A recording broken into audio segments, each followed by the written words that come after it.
Hi அஸ்ஸலாமு அலைக்கும். எல்லோரும் எப்படி இருக்கீங்க? வெல்கம் பேக் டு சுஜா சமையல். இன்றைக்கி என்ன ரெசிபி நம்ம பார்க்க போகிறோம்னா, நாள்பட்ட முதுகு வலி, இடுப்பு வலி, கை வலி, கால் வலி இருக்கிறவங்களும் ரத்தம் அதிகரிக்கணும், எலும்புகள் பலமாக்கணும் நினைக்கிறவங்களுக்கும் இந்த ரெசிபியை ட்ரை பண்ணி பாருங்கள். 10 நிமிஷத்தில் இந்த ரெசிபியை செஞ்சிடலாம். 2 பொருளை வச்சு. ஒன்றும் இல்லைங்க, இதுக்கு தேவையான பொருள் ராகி, முழு ராகி கேழ்வரகு இருக்குல்ல, அது 1 டம்ளரும், கருப்பு உளுந்து, தோல் உளுந்தில் 1 டம்ளர் எடுத்துக்கோங்க. இதை நல்லா வறுத்துக்கணும், நல்லா வாசம் வர வரைக்கும் வறுத்துக்கணும்.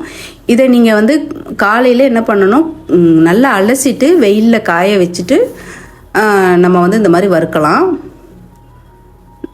நல்லா வாசம் வர வரைக்கும் நம்ம வறுத்துக்கணும். அதே மாதிரி உளுந்தையை வறுத்துக்கிட்டு 2 நம்ம மிக்சியில் பொடி பண்ணிக்கிற வேண்டியதான். இது கூட 4 முந்திரி, 4-5 பாதாம் சேர்த்துக்குங்க. அப்போல்லாம் அந்த காலங்கள்லாம் தானிய வகை, சிறுதானிய வகைகள், பயிர் வகைகள் தான் சாப்பிட்டு 100 வயசுக்கு வாழ்ந்தாங்க, நோய் நொடி இல்லாமல். நம்மளும் இப்போ கொஞ்சம் கொஞ்சம் இந்த மாதிரி அடிக்கடி நம்ம சாப்பிட்டுக்கலாம். அப்போ தான் அட்லீஸ்ட் 100 வயசுக்கு இல்லைனாலும் ஒரு 99 வயசுக்காவது நம்ம நோய் நொடி இல்லாமல் ஆரோக்கியமாக வாழலாம். நீங்களும் இந்த மாதிரி செஞ்சு ட்ரை பண்ணி பாருங்கள், எப்படி இருக்குன்னு சொல்லுங்கள். இதை நம்ம நல்லா ரெண்டையுமே நல்லா வறுத்து ஆற விட்டு நம்ம மிக்ஸி ஜாரில் 2 ஏலக்காய் சேர்த்துக்குங்க. ஒரு பிஞ்சு சுக்கு செரிக்கணும்ல, அதனால் வாசத்துக்கும் நல்லாயிருக்கும் சுக்கு பொடி. அதையும் நம்ம இதோட பொடி பண்ணிக்கிட்டு, இந்த குழிக்கரண்டியில் 1 கரண்டி ஒரு ஆளுக்குன்னு கணக்கு பண்ணி 4 பேர்த்துக்கு நான் 4 கரண்டி போட்டிருக்கேன். கொஞ்சமாக நம்ம சேர்த்தாலும் நிறையா வரும் குவான்டிட்டி. இது 1 டம்ளர் சாப்பிட்டாலே போதும். இதுக்கு 1 லிட்ரு தண்ணி சேர்த்துக்குங்க. நல்லா கட்டிகள் விழாமல் நல்லா ஃபஸ்ட்டு நம்ம கரைச்சிக்கிட்டு தான் அடுப்பில் நம்ம கொண்டு போய் வைக்கணும். இல்லைன்னா ஒரு மாதிரியாக திரண்டுக்கிட்டு திப்பி திப்பியாக நிற்கும். நல்லா ஃபஸ்ட்டே கரைச்சிக்குங்க. ராகியில் இரும்புச்சத்து, நார்ச்சத்து, கால்சியம் அதிகமாக இருக்குது. உளுந்தில் மெக்னீசியம், கால்சியம், நார்ச்சத்து இருக்குது.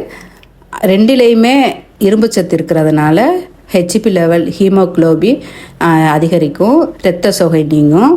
அதனால் நீங்கள் வார 2 முறை இதை நீங்கள் சாப்பிடுங்க.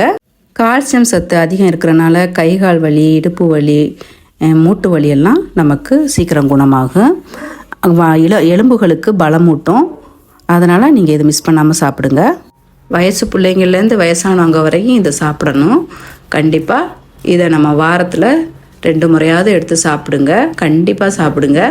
இது கூட ஒரு பிஞ்சு சால்ட்டு சேர்த்துக்குங்க. நல்லா கொதிக்கட்டும். ஒரு 20 நிமிஷம் நல்லா கொதித்து வரட்டும். நம்ம ஆல்ரெடி வறுத்ததுனால நல்ல வாசமாக இருக்கும், டேஸ்ட்டாகவும் இருக்குங்க. பாயாசம் மாதிரியே இருக்கும். இது கூட நாட்டு சர்க்கரை, நாட்டு வெல்லம், கருப்பட்டி இந்த மாதிரி எது வேணாலும் நம்ம சேர்த்துக்கலாம். வெள்ளை சுகரு, சீனி மட்டும் நீங்கள் சேர்க்காதீங்க. நாட்டு சர்க்கரையை நீங்கள் பெரும்பாலும் அதிகம் யூஸ் பண்ணுங்கள். மூட்டு வலி, கைகால் வலி வந்தவங்களுக்கும் இது பெனிஃபிட்டுங்க. இதை நம்ம வர்றதுக்கு முன்னாடியே சாப்பிட்டு வந்தோம்னா நமக்கு ஃப்யூச்சரில் மூட்டு வலிகள், முதுகு வலி, கைகால் வலி வராது. அதனால் நம்ம எடுத்துக்கணும். நமக்காக ஒரு அரை மணி நேரம் அடுப்படியில் செலவு பண்ணால் ஆயில் ஃபுல்லாக நல்லா இருக்கலாமுங்க, ஒரு டாக்டர் சொல்லியிருப்பாங்க. அதனால் நம்ம ஹெல்த்தியான ஃபுட்டை நம்ம அடிக்கடி எடுத்துக்குவோம். இதை நல்லா பாயாசம் மாதிரி தான் இருக்கும். காய்ச்சிட்டு ஆற விட்டு நீங்கள் குழந்தைங்களுக்கு கொடுத்தீங்கன்னா ரொம்ப விரும்பி சாப்பிடுவாங்க. இப்போ இது கூட தேங்காய் துருவலை நம்ம சேர்த்துக்கலாம். அது உங்கள் விருப்பம், எவ்வளோ வேணாலும் சேர்த்துக்கலாம். நான் ஒரு 4 டேபிள் ஸ்பூன் நான் சேர்த்துருக்கேன். ஒரு ஃபுல் தேங்காவில் பாதி தேங்காய் போட்டு ஆட் பண்ணியிருக்கேன். இனிப்பும் உங்கள் தேவையான அளவு போட்டுக்குங்க. நான் அரை கப்பு போட்டேன். நீங்கள் எவ்வளோ தேவையோ இனிப்புக்கு தக்கன சேர்த்துக்குங்க. லாஸ்ட்டாக அடுப்பை ஆஃப் பண்ணிட்டு நெய் சேர்த்துக்குங்க. அது உங்கள் விருப்பம். குழந்தைங்க விரும்பி சாப்பிடுவாங்க நெய் வாசனை இருந்தால். வேணும்னா நீங்கள் சேர்த்துக்கலாம், இல்லாட்டி ஸ்கிப் பண்ணிடுங்க. அவ்வளோதாங்க. இப்போ நம்ம அடுப்பை ஆஃப் பண்ணிவிட்டு ஃபேனில் ஆற வச்சு சர்வ் பண்ணி சாப்பிடுங்க. சூப்பராக இருக்கும். இந்த டிஷ்ஷை கண்டிப்பாக நீங்கள் செஞ்சு பார்த்துட்டு எனக்கு கமெண்டில் சொல்லுங்கள். ஓகே ஃப்ரெண்ட்ஸ், இந்த வீடியோ உங்களுக்கு பிடிச்சிருந்தா லைக் பண்ணுங்கள், ஷேர் பண்ணுங்கள், சப்ஸ்கிரைப் பண்ணுங்கள். எப்படி இருக்குன்னு கமெண்டில் கண்டிப்பாக நீங்கள் கமெண்ட் பண்ணுங்கள். ஓகே ஃப்ரெண்ட்ஸ், தேங்க்யூ ஃபார் வாட்சிங். பாய். அஸ்ஸலாமு அலைக்கும்.